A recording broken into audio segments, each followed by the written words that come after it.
Probably 6 feet up off the ground. Yeah. Just so nobody kicks it down the hill. Uh, You'd see me cry. Well, first things first, the hardest question of the day. And if you can just turn and talk to me and ignore the camera. Hey, Sure. let me look at that real quick. I need your name just on camera so they have it. It's Connie Moore. C-O-N-N-I-E. Yes, M-O-O-R-E. Out of Franklin County, Virginia. Ferrum, Virginia. Ferrum, Virginia. Yep. What have you got behind you there? That's a 1963 Aston Martin DB4. Now, you don't see those many. You don't see that stuff in a barn in Ferrum very often. No. How'd this happen? I was a paint and body man originally, back in the 70s, late 60s. After I got out of Vietnam, I went back to work for my old boss, Arthur, and he was a collector of antique cars, all American, Cadillacs, LaSalle's, Fords. He loved anything American. He had a guy come over and put a 36 Ford sedan he had of his. They had vinyl inserts in the roof. They come over and put it in, and apparently when they were, I guess they took a rubber hammer or something and hammer it down in the track. Well, when they did that, it just warped the roof all to dickens. And Arthur came to me and asked me if I'd come over and straighten it out for him. It was at his house. And so I went over and worked at his house, I don't know, maybe 2 weeks. I repaired the roof, painted his car for him. And then when it was all over, of course, he asked me what he owed me. And I told Arthur he didn't owe me anything. And he said, "Oh, I got to pay you something." And I said, "Arthur," I said, "you saved my job for me while I was in Nam." I said, "You know, I'm grateful." And he said, "Well, I got this old English sports car." He says, "I've got no use for it. It doesn't go with my collection. Would you like to have it?" And I said, "English sports car? Sure, why not?" I'll be honest with you, I was hoping it would be an MG or a Jaguar. I'd never heard of Aston Martin. Had the steering wheel on the wrong side. I said, "Sure, I'll take it." So I towed it home. At that time, I was going through a divorce.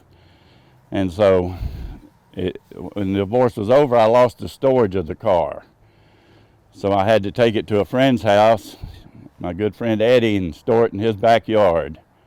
And it sat in Eddie's garage, or in his backyard, for about 10 years. And then Eddie moved to Richmond. And then I moved it to another friend, Bobby's, in his backyard for another 3. And then me and my wife, we moved down here to Ferrum. And Bobby and Steve Bean, they brought it down here for me on their race car trailer. And we rolled it in the barn, and that was 31 years ago. And that's where it's set. So you drove it before you stored it? It ran. The clutch was out of it, but it would start up and run. It ran fine. Like I said, just the clutch was out of it. So you've never actually driven it? Never driven it. That's pretty crazy. And I've been told, like I say, I've had it all these years. It's 46 years, I think, now. And like I said, it's never dreamed it would be, when I got it, that it'd be worth anything like it is now. So do you ever have desires and dreams or aspirations of doing anything with it in the 46 years? Yes. My wife liked it. And she liked sporty cars. I built her a Jaguar, a 1970. And it was a beautiful car, and she was beautiful in it. And we've had Opel GTs, we've had MGs, we've had sports cars all along, but this one just never, we kept putting it on the back burner someday. And then as we got older, we decided, well, I'm never going to get around to it. So we were going to sell it. And we were going to sell it last year, to be honest, but then COVID hit. And I figured the market would be down, so we never advertised it or anything. And then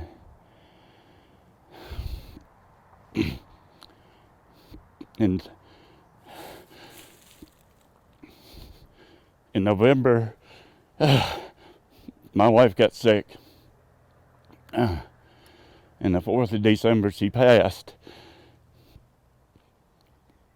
And my good friend Brett Sneed, he decided to call Wayne Carini and see if he could sell the car for me. And Wayne called us right back, and he wanted pictures. We sent him pictures, and he got right back to us, and he said that he was very interested in it, that he would get in touch with a buyer for me. And this has all happened pretty fast, like 2 weeks. And like I say, Peter came down, nice guy. Like I say, we come to a agreed price, and it was always a dream of ours, mine and Kay's, you know, to retire with the money. And anyway, now the money's here, but I've lost my partner. I'm terribly sorry for that. It's a hard thing, and it's if nothing else, it warms my heart to see that she was that loved by your emotions, and I thank you for sharing that with me. I truly do. Speaking of sharing, now that this thing's got to have a new life. Yes. How's that make you feel? I'm glad. I'd like to see it restored. Like I said, I've never driven it. I've really never sat in it, so to speak, you know, other than I started it up and winterized it. And actually, me and Kay did that. I got the car just a month or so before I met Kay. And so I've had both of them about 46 years.